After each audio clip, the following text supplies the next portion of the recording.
from up on the hill in Tumwater. Canfield to Cornfield and then Corny. I got you. Now, tell me about when you were in the service. What was, if you could do this, start just a real simple one, first of all, that says, my name is, and when I enlisted in which branch and where you got started.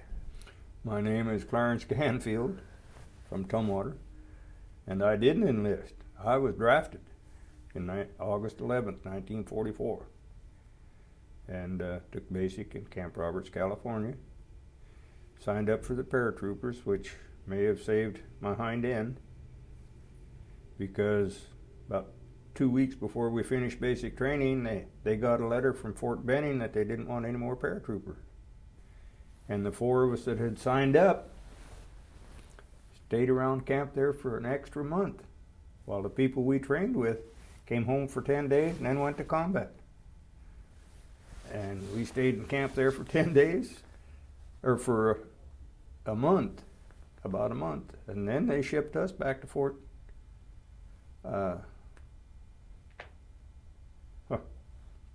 George Meade, Maryland. And we processed through there, got all new clothes, and up to Camp Shanks, New York, and stayed there about a week or 10 days, cold as all get out in January. And got aboard the Queen Mary, and 5 days later we were in Scotland. But it took as long to fill the Queen Mary and empty it as it did to go across. It was only 5 days going across the Atlantic. And it took 5 days to load and 5 days to unload, so they got 2 trips a month. Was it all military people that Yep, going across? All replacements, infantry replacements.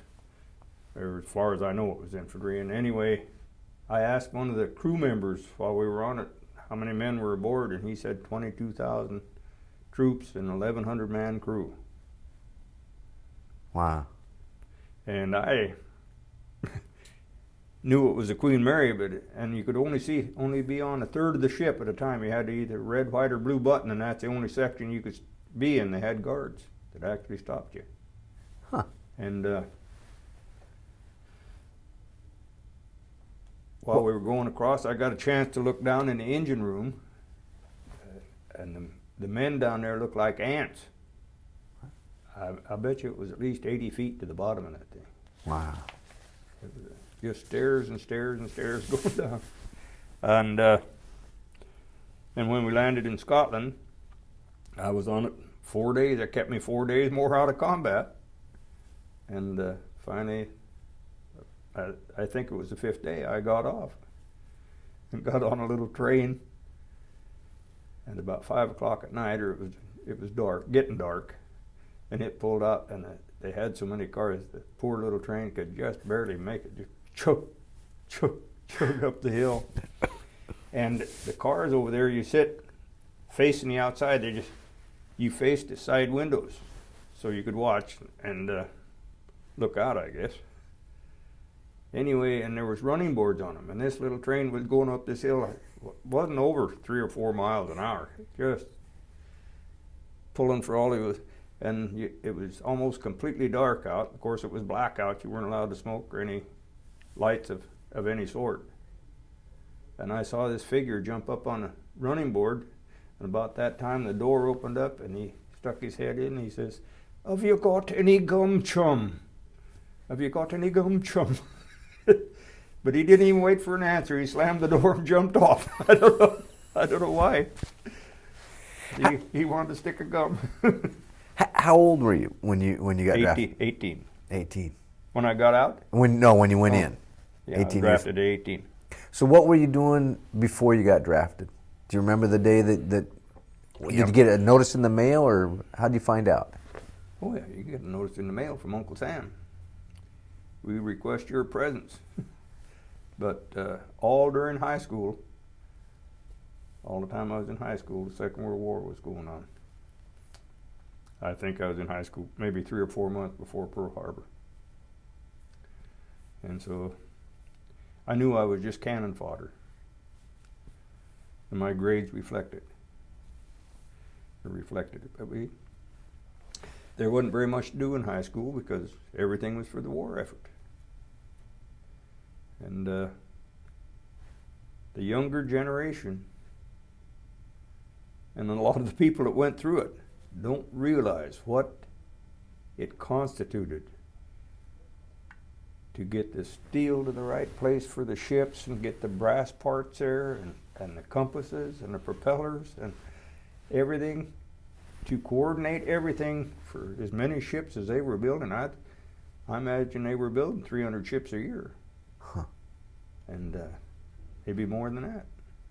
So that's interesting. I mean, because I guess that is one thing that we don't talk a lot about is the war wasn't here. I mean, the war was over there. Yeah. But what was it like here? I mean, you're 18 years old. You're high school, probably a senior in high school or something. Was what? You were probably a senior in high school before you got. All the time I was in high school, the war was going on. So how aware of as a high school student, how aware were you of the war? I mean, what was your concept? Well, I even went up in the Capitol building and spotted airplanes as an airplane spotter to let somebody older work in the shipyards or something. And there's a lot of us in high school went up there and had to call in out the airport when we spotted an airplane flying around. As a matter of fact, that's the only time I've ever been up in the top of the Capitol building. So what do you have to? You went up there for like an hour shift or something, or a couple hours? I imagine it was a couple hours. I don't remember for sure. Huh? But, Was it something that the war was something you feared? I mean, was it something you were afraid of, or was it so far removed in your mind? I mean, even though you're no, you knew you were going to end up there. And thank goodness it quit quicker than I thought it would, because the U.S. and Britain were up against the wall.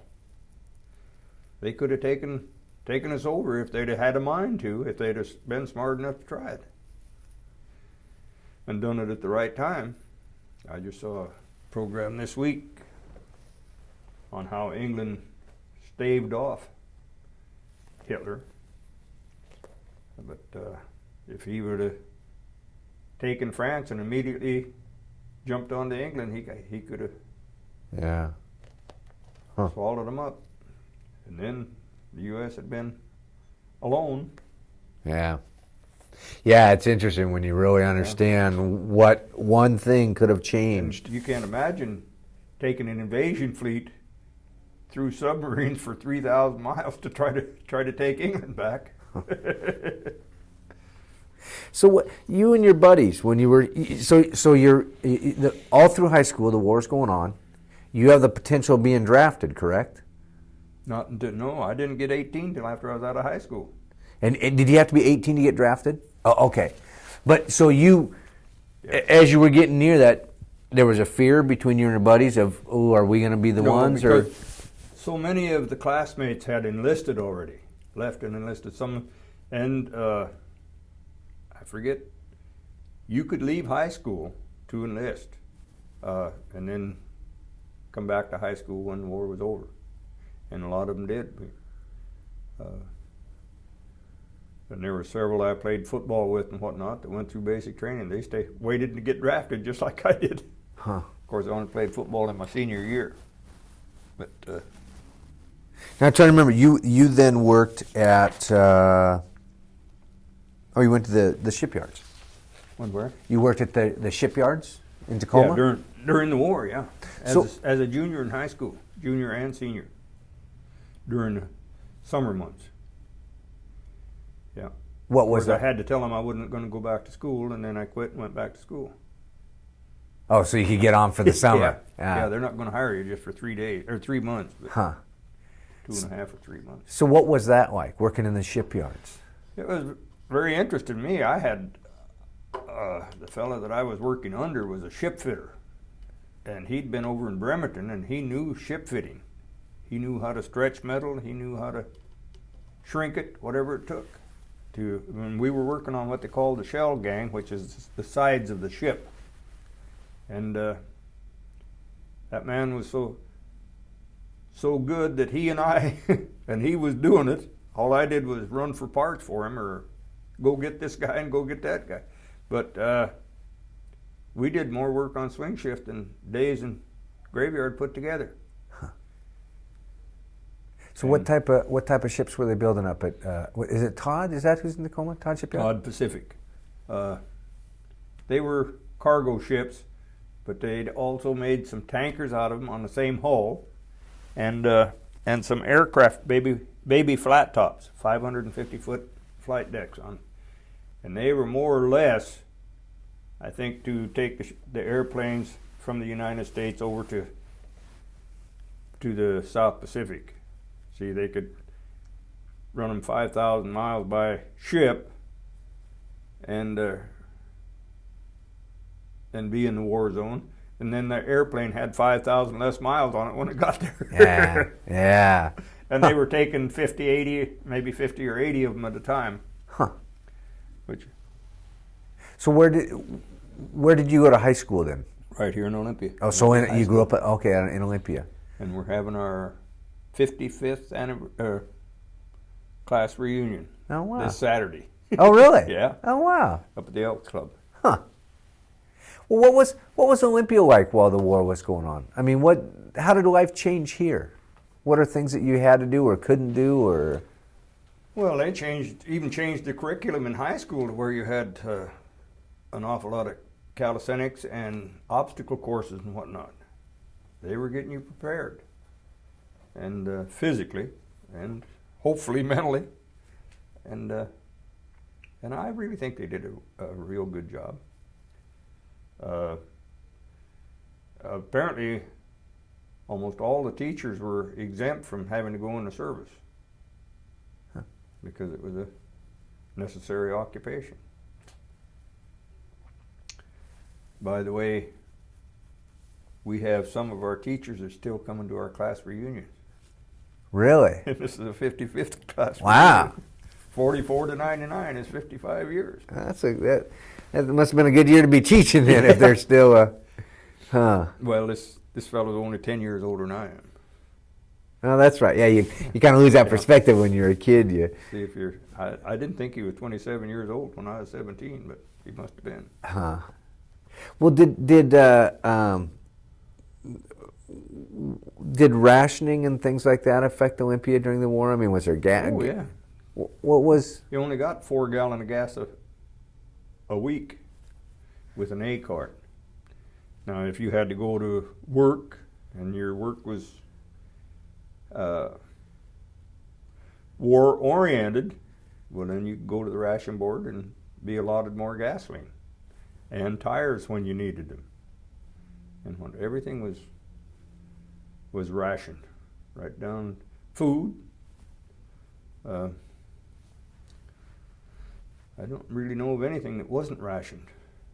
So did you have to go wait in lines, or how did they handle all?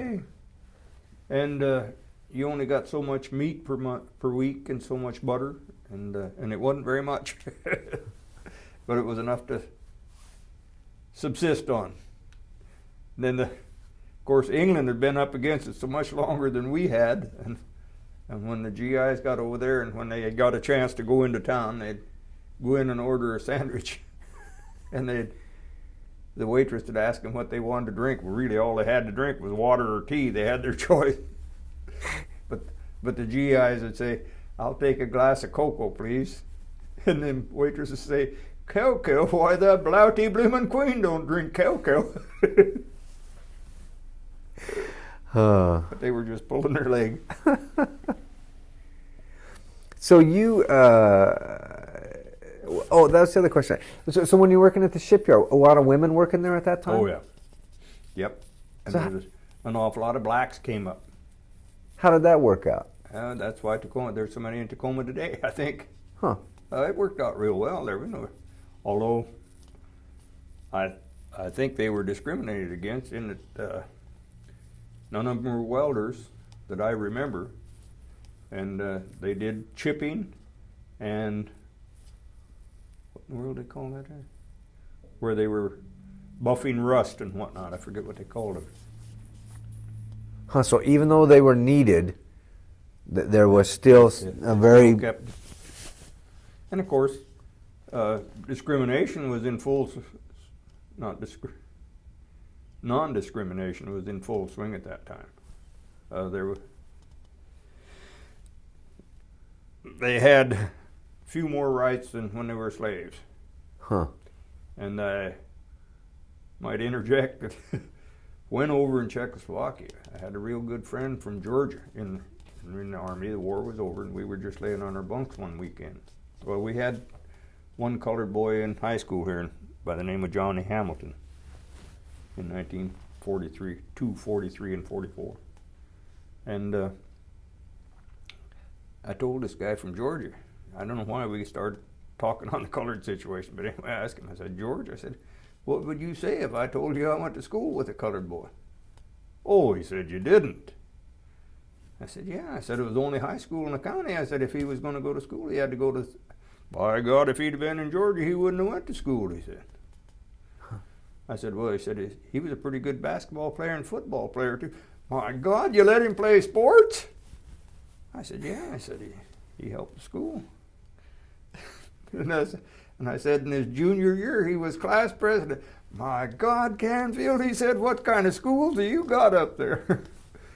Well, then about 35 years later, the National Guard went down to summer camp down in Fort Benning, Georgia. And I didn't know if he was still alive or not, but I called up a friend of his and mine and got hold of him at 6 o'clock that night.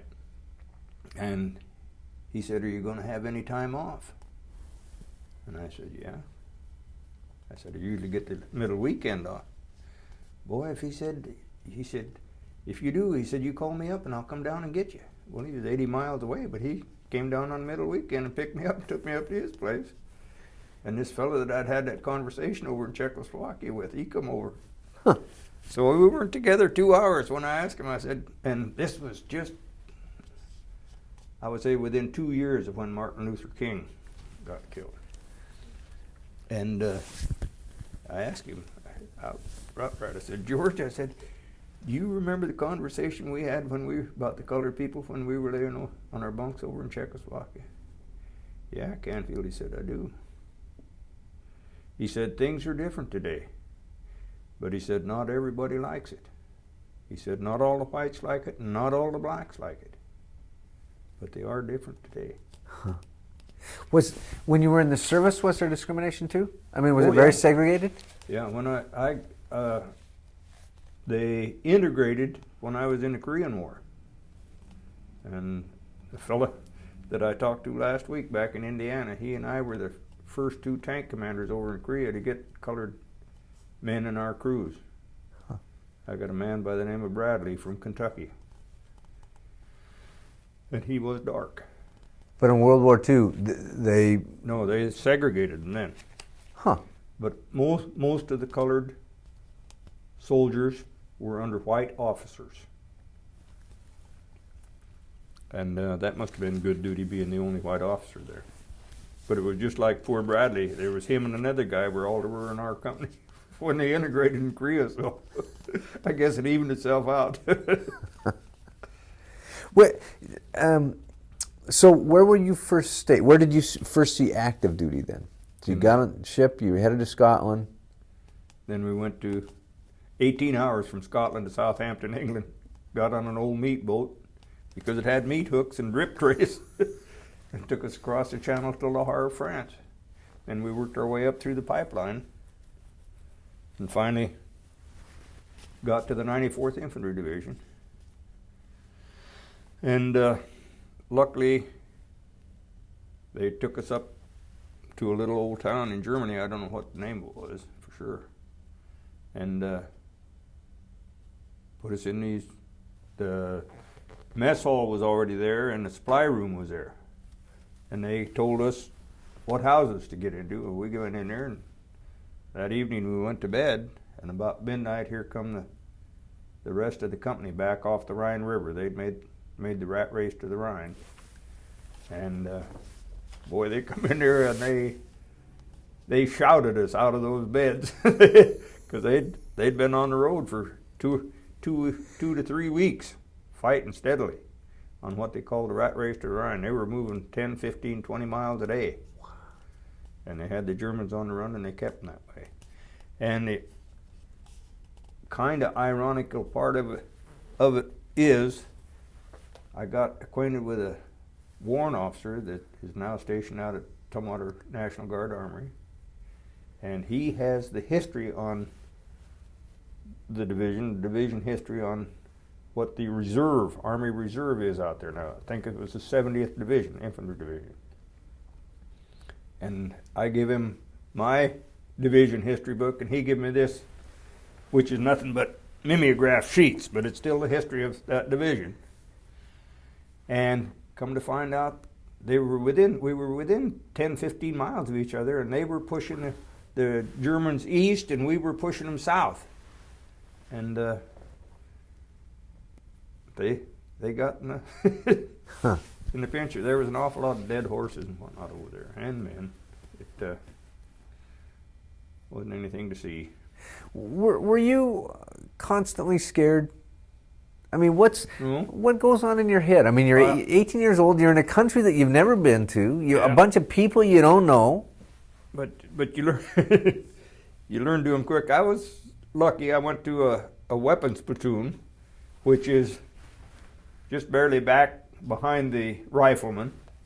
They're in support of the riflemen with machine guns and mortars, but little 61 millimeter mortars, 60 millimeter mortars. And yeah, you got to be scared, but you've been trained to do things automatically and to act to the best of your ability. Not necessarily to act like you're not scared, but to do your job while you're scared. And that's what your basic training is about, really. Huh. So does there become a normalcy then? I mean, where it's like a job? Yeah, almost. But those that are, some of them that are at it long enough, they're just kind of in a daze. They're not necessarily shell-shocked. 2 or 3 days rest and they come out of it. But a lot of it is during war or during combat, you don't get much sleep. You're lucky if you get to sleep. Because if you got the enemy on the run, you got to keep them on the run if possible. And they always want you to take the higher ground. And so what was a day like then? I mean, I know it changed every day, but well, I was lucky enough not to see the worst of it. The war was almost winding down. We had them in what they called the Ruhr pocket. They moved up and took the Rhine River, and they come back, and we were only 2 or 3 or 4 days. Then we went to Thionville, France, and around Luxembourg up to the north on what they called the Ruhr pocket.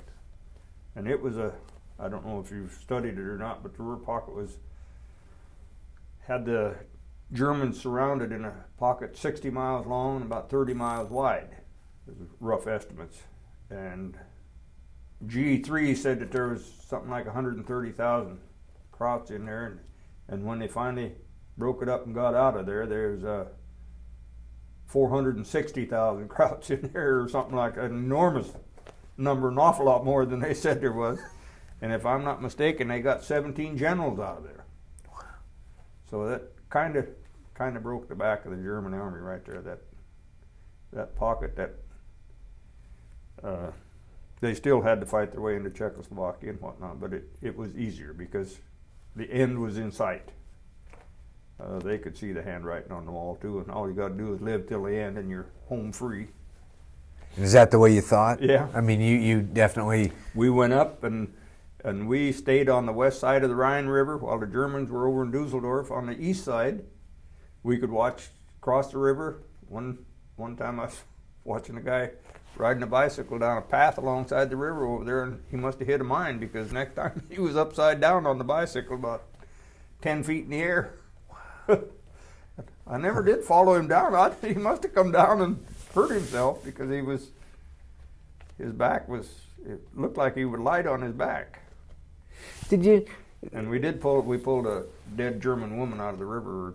The German command did, or I don't know whether he was a coroner or what he was, but they got in touch with him, and he come down with a little pony wagon and coffin, and this woman had been in the river for at least 4 or 5 months. She was, moss was growing on her, but we found her and turned her in, and he took pieces of her clothing and whatnot, and a shoe. Don't know how long she'd been in the river or where she went in at, but he tried to get some identifying pieces of her clothing and shoes and whatnot, just in case somebody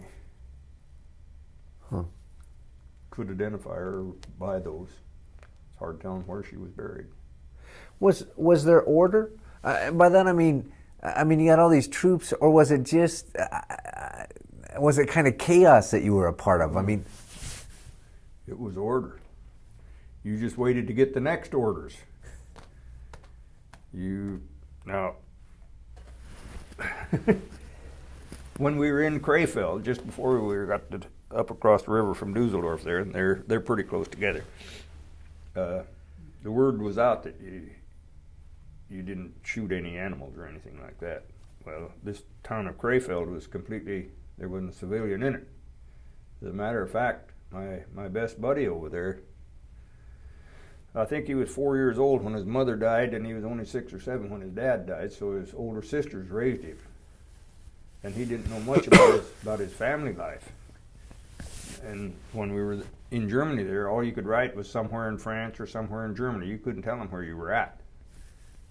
But he gets this letter from his older sister while we're in Crefeld, and she says, if you ever get to Crefeld, Germany, look up some of our relations. Well, there wasn't any relations around there. There wasn't any civilians in town. Huh. But there was 28 of us. The whole weapons platoon was living in this 4-bedroom house, I think it was. Pretty good sized house. And it was in March before the war was over in May. And pretty cold.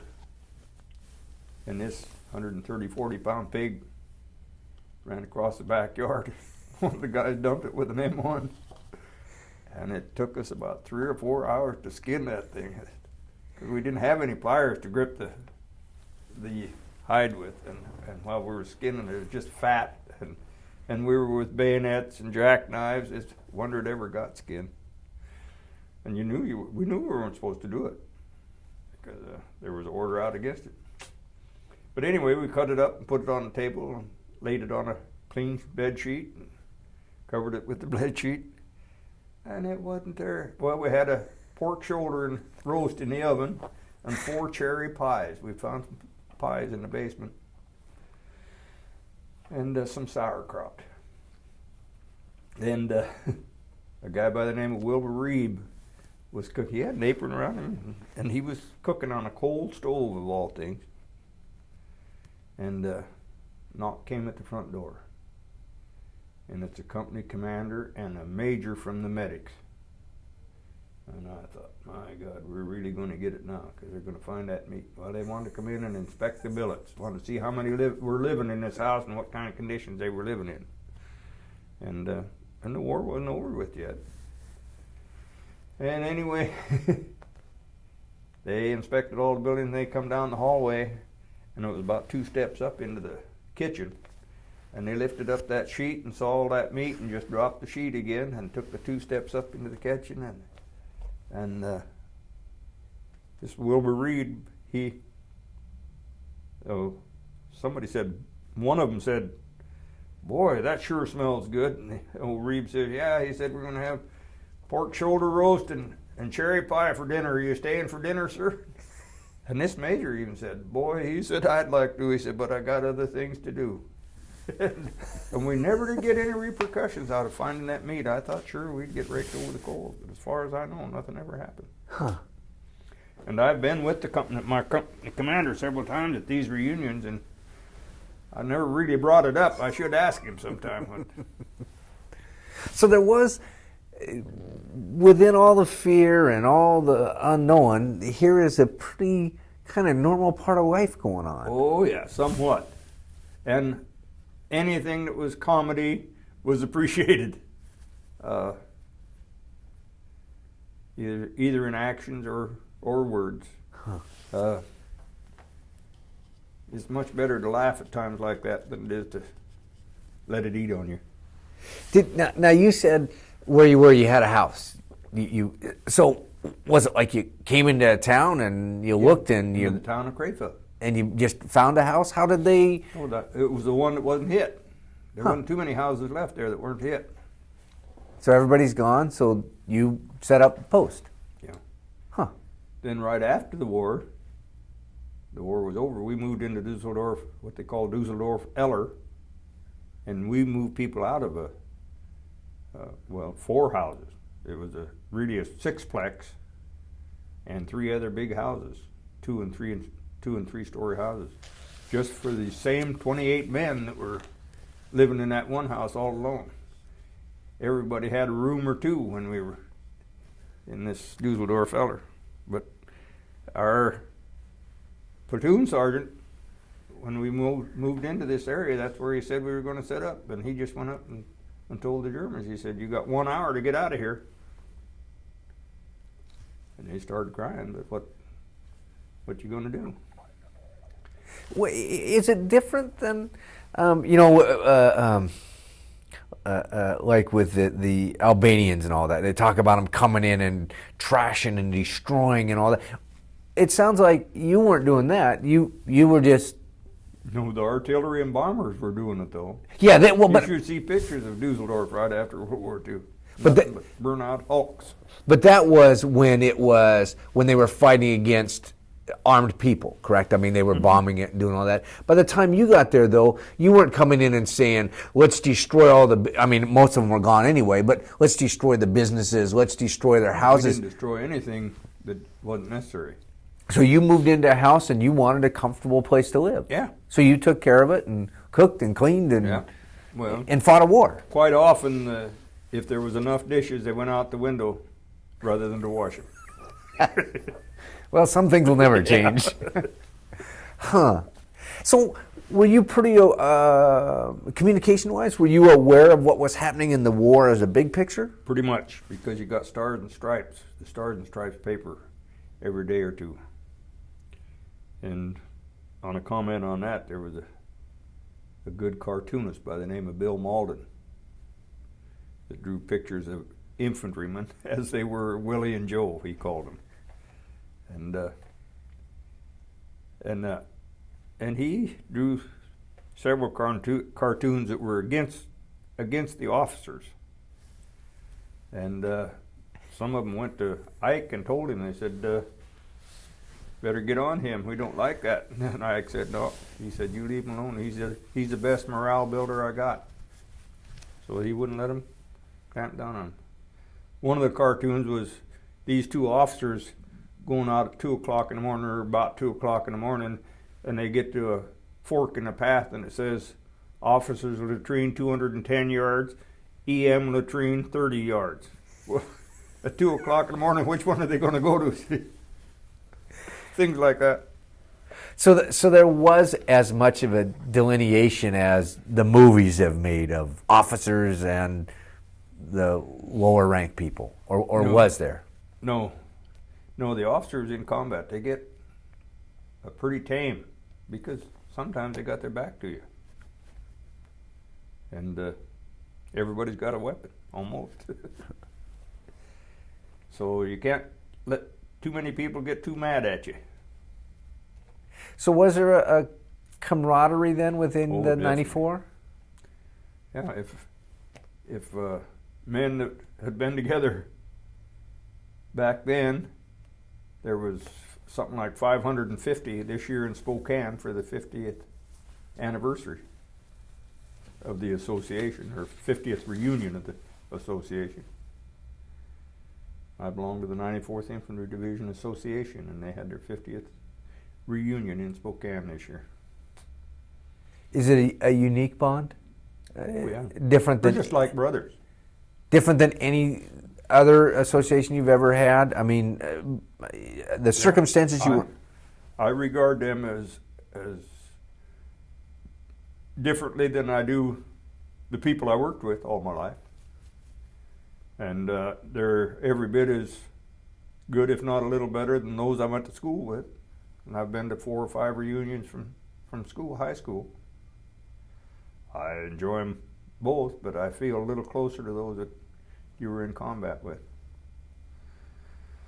So that was, Or around. I wasn't in that much combat, really, but how long were you in? You went in 1940? August 11th, 1944. And you got out? And the war was over on the 5th of May, 1945. And I didn't get home and discharged until 2 July 46. I was in the Army of Occupation. Yeah, I was in 22 months and 22 days that time. So in that very short time, the bond that was built with Yeah. Now let's talk about that. The vision we have of the war being over is the sailor kissing in Times Square and the ticker tape parade and all that. The war's over. Yeah, it was. We were all glad, and of course you knew it was coming over there in Europe, more so than they did in. You see, it ended quicker in Japan than it did over there, because it's winding down over there. You're just really got them on the run, and there's nothing they can do. Their supplies cannot be replenished because their factories are all shot, and their railroads are shot, and everything else. And where in Japan, they were in Okinawa fighting fiercely, some of the worst fighting over there. And then boom, they dropped 2 bombs, and that's the end of it. So what was it like for you then?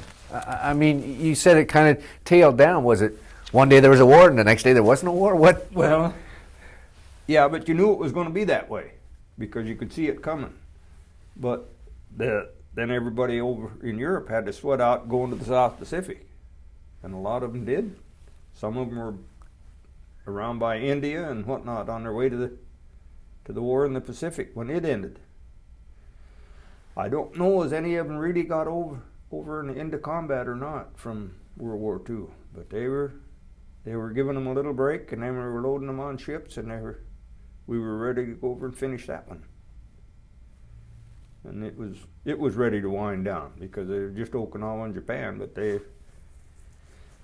thankfully they had planned on losing 1 million men invading Japan, and when they dropped the 2 bombs, Japan succumbed, and that, you might say, saved 1 million lives, American lives right there. Huh. So some people don't think the bomb was right, but boy, I do. I may be one of them that saved, I don't know. Because you would have been going Could over. have been. Yeah. Huh. Boy, you had a lot of lucky things all along. A little extra time here and school and. Yep. What? Because a lot of them that I went through basic training with got killed in the South Pacific. One right here from Tumwater, Wayne Wilson. I went to school with him. What do you think the message is for future generations? I mean, from World War II, what as it gets? I mean, to some extent, for some kids, and I'm 40, and I mean, I understand World War II, but again, I was even at my age removed from it, and now you look at these kids that are, 15, 16, and next generation's coming. What's the message for them? Well, I think the message should be that everybody should put at least a year or 2 years in the military service before the time they're 20, 21 years old. If it's anything like it was when I was in, they would learn a lot. The main thing they learn is how to get along with others.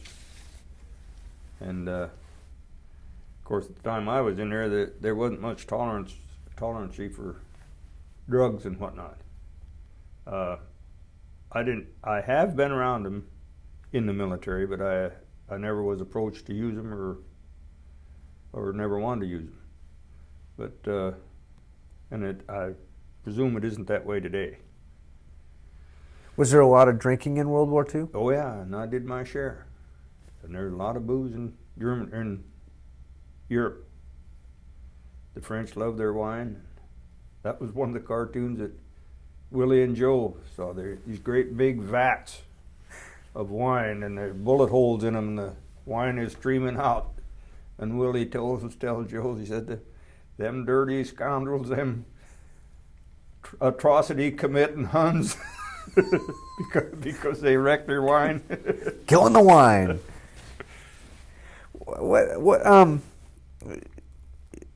Do you think the war has a message? I mean, that's a hard one, because now in school days, even when they built the memorial, I mean, there was a big debate of it glorifying war, which is not at all what the memorial is of. It is recognizing the people who served, that lived, that died, that served abroad, that served here. Is there a message from World War II? Yeah. It's the most cooperative time the U.S. has ever known. I'll use the word cooperative because everybody was working toward one end. And 4 years, if you look at the production records on tanks, on trucks, because we were supplying Russia also with not only tanks and trucks, we were supplying them with sheets of steel and sheets of aluminum so they could build their own and everything they wanted, because they were saving American lives. And you had I don't know how many bureaus and boards of Office of Price Administration and rationing boards and the people that had control of movement of all this material. It just seems stupendous, and they did a marvelous job. And the railroads had to have done one fantastic job to get what was needed in Portland, Oregon, from Ohio and the Pennsylvania steel mills, get it out here so they could build ships in Oregon, and it was just all over the U.S. that way. And don't forget, they had to build a lot of trains for Europe, for narrow gauge, and ship them over there. And all these things had to be coordinated at New York Harbor and whatnot. It just, when you look at the size of it, it was fantastic. Huh. And the population of the United States was only 140 million at that time. I don't know what it is today, 230 million, I guess. Of course, we don't really realize how much a million is.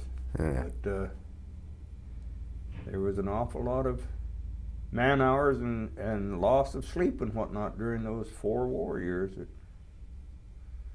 Not only on those that were in the military and training and whatnot, but those that were backing them on the production lines. How do you think it changed your life? I mean, had you not had to gone, served and been in war and all that, did it have an effect on you? Oh, I'm sure it did. My dad was a logger, and I suppose that's what I'd end up being. I don't know. Although I like carpentry and whatnot, but I didn't end up being a carpenter either. Huh. Is it something you put out of your mind? What? World War II? Oh, no. Oh, really? It's constantly there. Yeah, I talk about it every day. And it must have affected me, being I saw so much less combat than most of them. The majority of them must have affected me less than the majority. But then it's just can turn around the other way. I try to recruit people for the veterans of foreign wars, and they say, no, I'm through with it. I'm trying to forget it and forget about me. Now, so. I'm going to make an assumption here. You're proud to be an American. Oh, yeah. You still take your hat off when they raise the flag. And do you hold animosity towards, was the war against a person? No. Or was it to protect America? I mean, how do you... The war was against a regime on both fronts. We changed their way of living.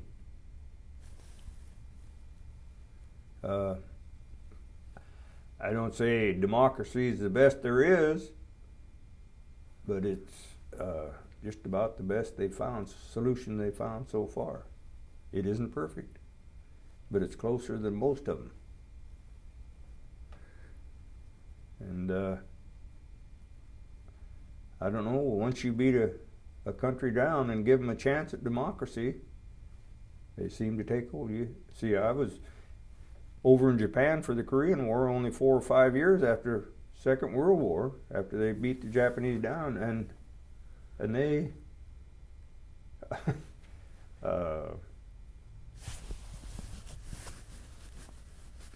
really loved their freedom. I'll put it that way. That's about all I can say. Huh. And the women over there got more freedom because they were beat down. They didn't amount to anything prior to the end of World War II. And that isn't why we fought them, to free the women, but that's one of the advantages the women get, I guess. So you don't harbor an animosity towards Toward the people? yeah. Nope. I mean, did you even think of it? Because you talked about you went over to fight against the regime. Is that kind of the way you thought about it in your head too while you were over there?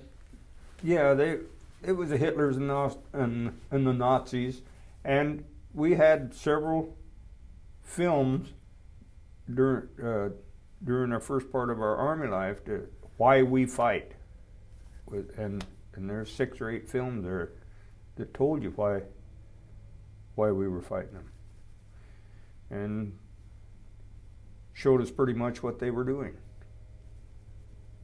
We didn't hear quite as much about all the atrocities that the Germans were doing, but I think it was more so than I had planned on. And I had a chance right after the war to go to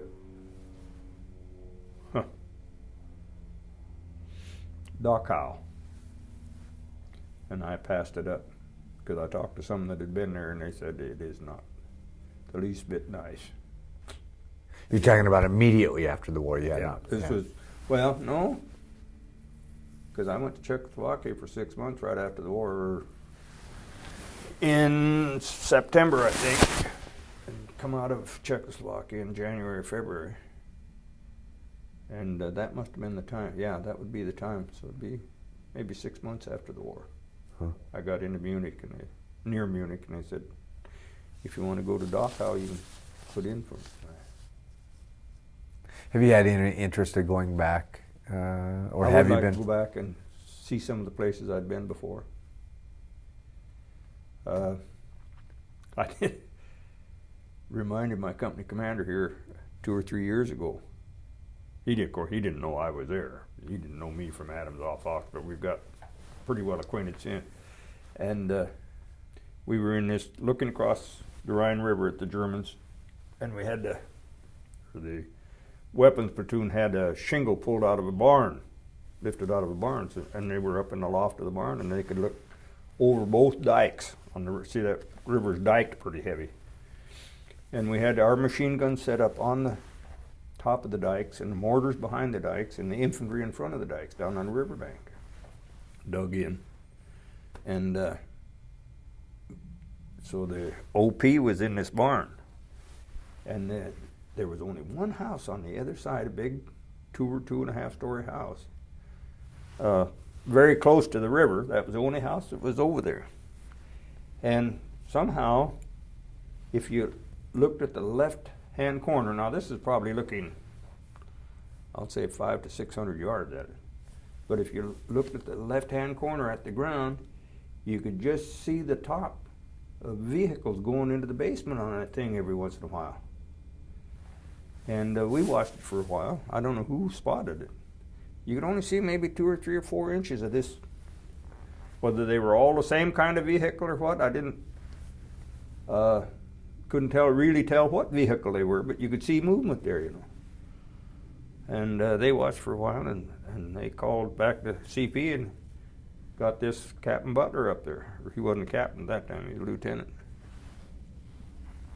And he come up and he watched for a while, and he said, He said, that's too much activity there. He said, there's something going on in that house. So he laid out his maps, and he had WWII telephone there. He got CP, his headquarters, and he said, give me regiment.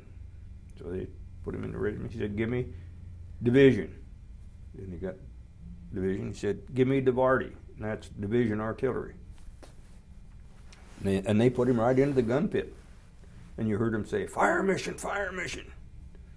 And he had his grid coordinates on the map all figured out. What he called in, he told him what map he was on and what the grid coordinates were. And pretty soon you hear, on the way, boom, right over the phone, you know. And we waited, and here's 6, 7, 8 sets of eyes looking out through this little hole. And I was clear in the back, of course, because I was just a private.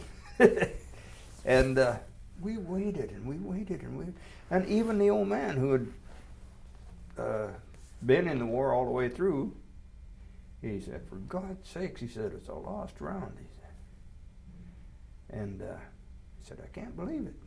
And all of a sudden, that house just exploded and set afire. The very first round, he hit it right on the money, or the artillery did, just from what he told him.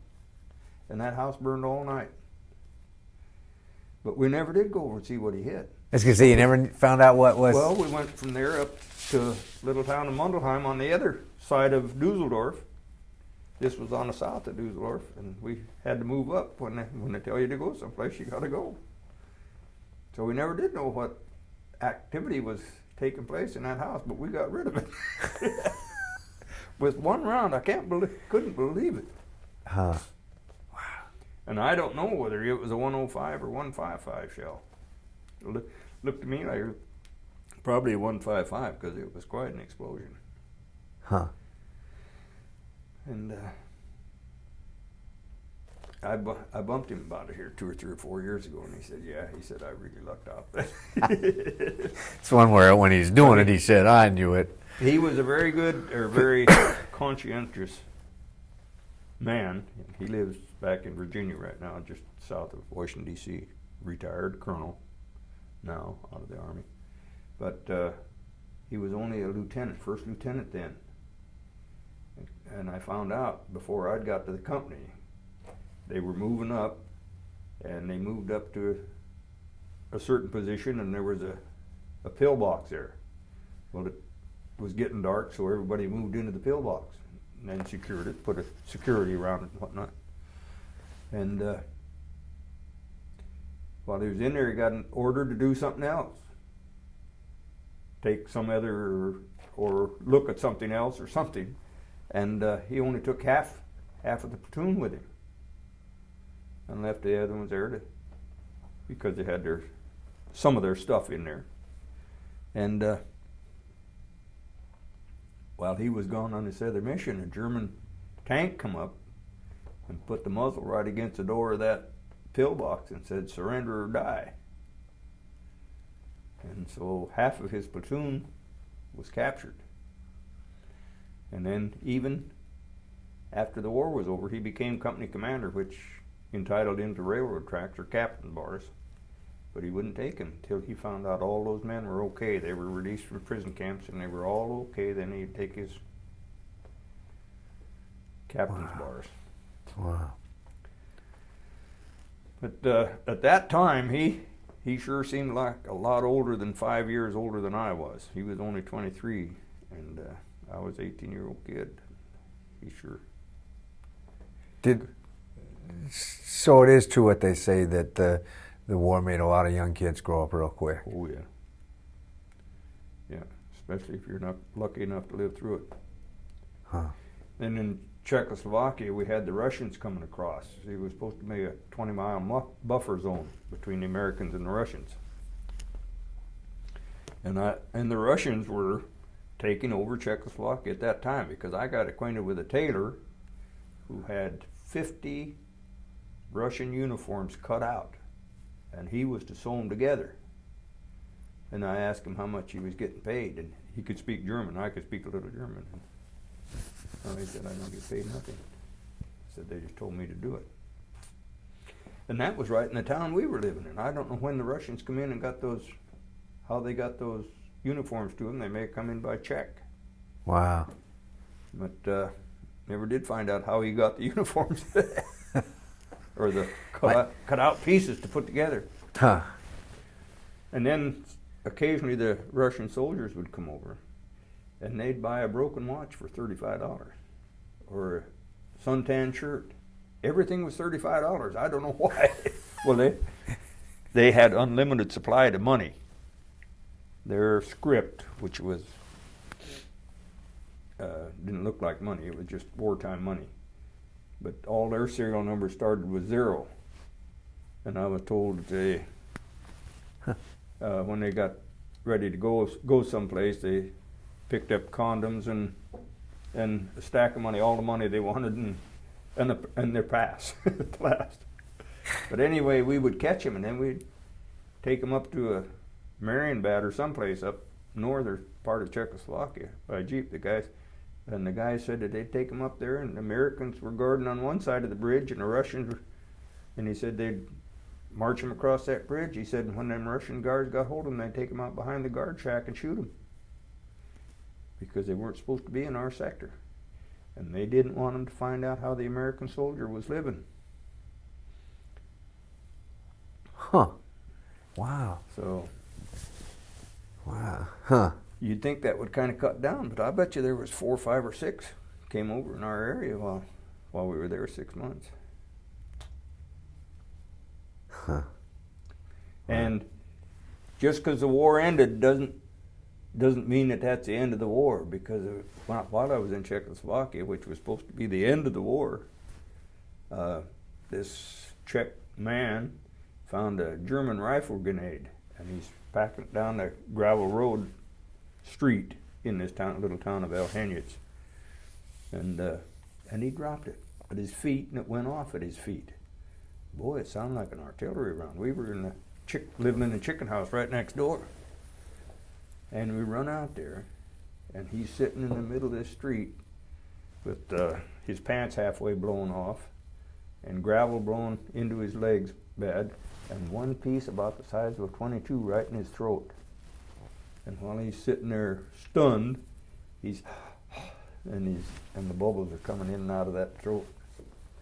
And there was a doctor lived right just across the T of the street, and he come up there, and I presume he was a doctor. He was giving him a shot anyway with the needle, and his hands were shaking, just something fierce. Wow. I don't know whether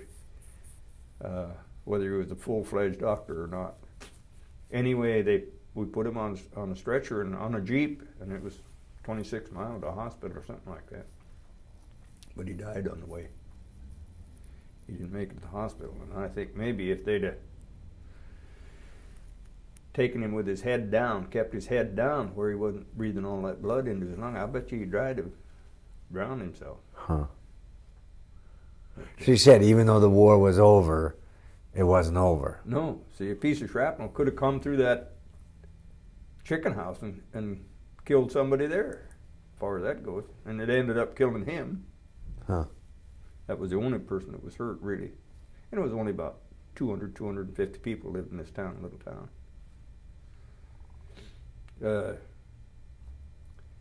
One of the unique things I remember, they were threshing their oats,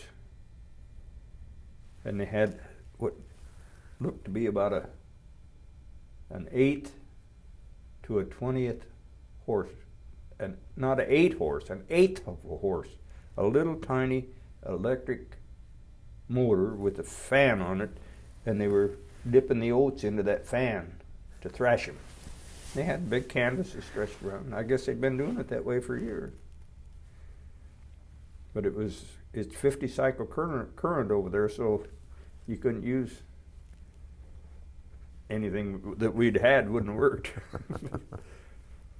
But at that very same place, I saw them plowing with a horse and a cow side by side, plowing with a hand plow. And we had a carpenter shop across the street from that chicken house we were living in. And there was a blacksmith and a carpenter shop side by side. And the blacksmith, a big, pretty good sized man, about 28, 30 years old, he could speak German, so I could converse with him. Because I spent 6 months in Czechoslovakia and I didn't learn 6 words. I didn't want to. But he and I could get together pretty good, and I could understand what he was doing. Well, he and his helper beat out a horse-drawn plow. I would say it was a 16-inch plow, and he had to make the bolts to fit and everything else. And the carpenter shop next door made the wooden handles for it out of oak, and a pretty good-looking job. And he was 2 days at it, and he set it out in front of the shop, and he had $7.50. That's what he wanted for the plow, was $7.50. And I presume he got it. I don't know. I never watched that much, but that was a lot of labor. After the war ended, or that was No, that would be probably 4 or 5 months after the war ended. Oh, okay. So life started to work its way back to quote normal. Yeah, after a fashion. Well, that part of Czechoslovakia didn't see much war. There was not any great amount of fighting. I don't know where that poor farmer found that rifle grenade. Huh. Because we didn't find, of course, we were only on the outpost there. We were guarding against the Russian. We had that buffer zone. Well, I appreciate your time. Well, I I hope I've given you a little